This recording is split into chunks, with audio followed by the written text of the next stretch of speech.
इस वक्त हम कारगिल में हैं और कारगिल में एलओसी के पास टीवी9 भारतवर्ष एक्सक्लूसिवली पहुंचा है उस जगह पर जहां पर कारगिल का पूरा युद्ध लड़ा गया। मेरे ठीक पीछे आप ये जो हिल देख रहे हैं, ये जो पहाड़ देख रहे हैं, ये टाइगर हिल है। बेहद नजदीक से इस वक्त हम आपको टाइगर हिल दिखा रहे हैं। जहां पर मैं खड़ी हुई हूँ ये करीब 14,200 फीट की ऊंचाई है और टाइगर हिल 17,500 से भी ज्यादा फीट की ऊंचाई पर है। करीब करीब 18,000 फीट की ऊंचाई पर टाइगर हिल है जहां पर हमारे शूरवीरों ने पूरा युद्ध लड़ा। 18 ग्रेनेडियर के साथ ये पूरे एरिया को कवर किया जाता है और उस समय भी आपको बता दूं कि करीब 125 से 150 किलोमीटर को 18 ग्रेनेडियर कवर करती थी। यहाँ पर सामने आपको सवाई नाला भी नजर आएगा। त्रिशूल रिज आपको ठीक सामने त्रिशूल रिज नजर आएगी जहां पर हमारे बहुत सारे बंकर्स भी हैं और हमारी तैनाती भी है। इसके अलावा आपको बता दूं कि जब ये पूरा युद्ध लड़ा तो करीब 18 ग्रेनेडियर, 8 सिखलाई और 2 नागा की कंपनी थी जिन्होंने इस पूरे युद्ध को लड़ा। और ये सारे फीचर्स को, ये जितने तमाम पहाड़ आपको नजर आ रहे हैं, इनको रिकैप्चर किया दुश्मन से।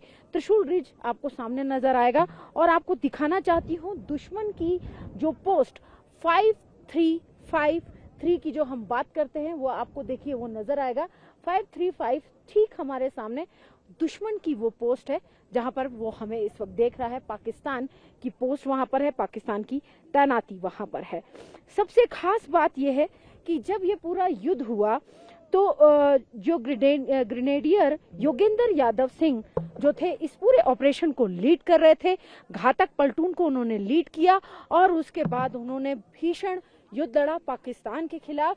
और आपको बताना चाहूंगी कि हमारे जो जवान थे उन्होंने इसी टाइगर हिल पर दुश्मन को खदेड़ते हुए, उसको धूल चटाते हुए पीछे किया और यहाँ पर भारत का झंडा फहराया।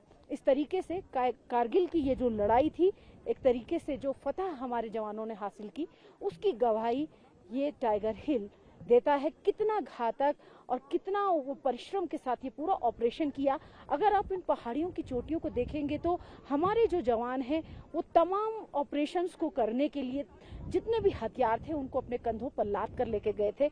बहुत मुश्किल वो समय था, लेकिन हमारे जवानों ने उस मुश्किल घड़ी को भी बेहद आसान किया अपने हौसले से, क्योंकि उन्होंने इस बात की कसम खाई थी कि अपनी मातृभूमि की रक्षा करेंगे और दुश्मन को पीछे खदेड़ेंगे।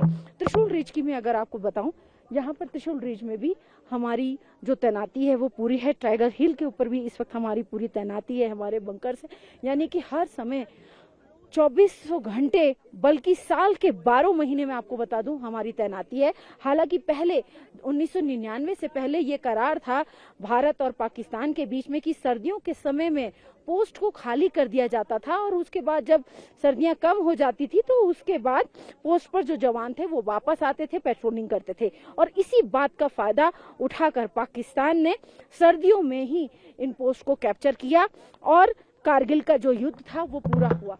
तो लेकिन मैं आपको यहाँ पर दिखा रही हूँ कि उसके बाद हमारे जवानों ने उस भीषण सर्दी में, क्योंकि यहाँ पर आपको बता दूं कि जो तापमान अमूमन रहता है वो -40 से भी नीचे चला जाता है, तो इतनी भीषण सर्दी में भी हमारे जवानों ने इस पूरे ऑपरेशन को लीड किया और ये हमारी भूमि को वापस लिया।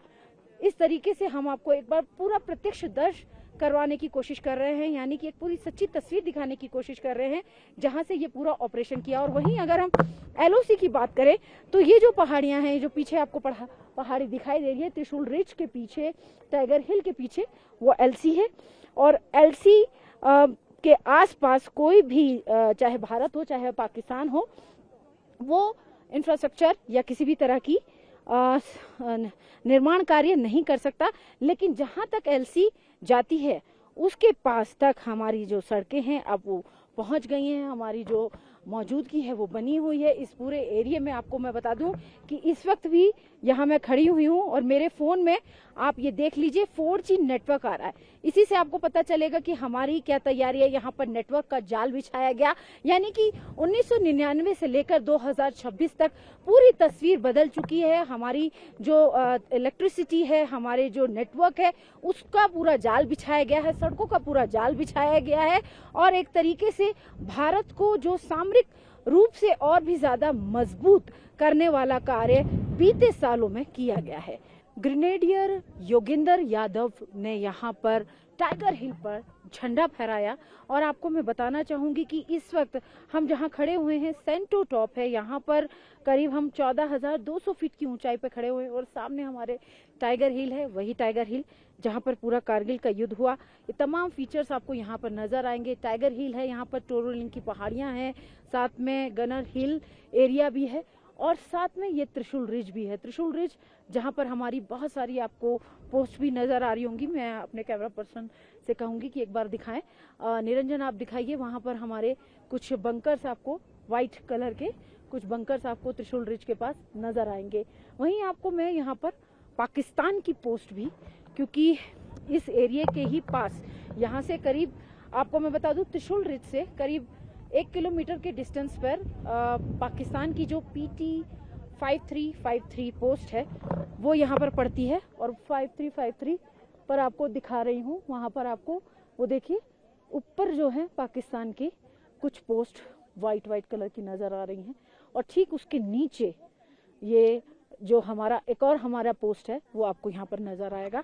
इस तरीके से आपको मैं बता दूं यहाँ पर हमारा 5240 का भी पोस्ट आपको व्हाइट कलर का नीचे नजर आएगा, यानी कि यहाँ से भी हम दुश्मन पर नजर रखते हैं। हालांकि वो एक ऊपर की पोस्ट है तो उससे उस एरिया से थोड़ा पाकिस्तान इस एरिया को यानी कि 5240 पोस्ट को थोड़ा डोमिनेट करता है, लेकिन वहीं टाइगर हिल से त्रिशूल हिल से जो हमारी तैनाती है वो है और हमारे जो तोपें हैं, हमारी जो धनुष गन्स हैं, हमारी जो बोफोर्स हैं, आर्टरी हैं, वो तमाम इस एरिया में तैनात हैं।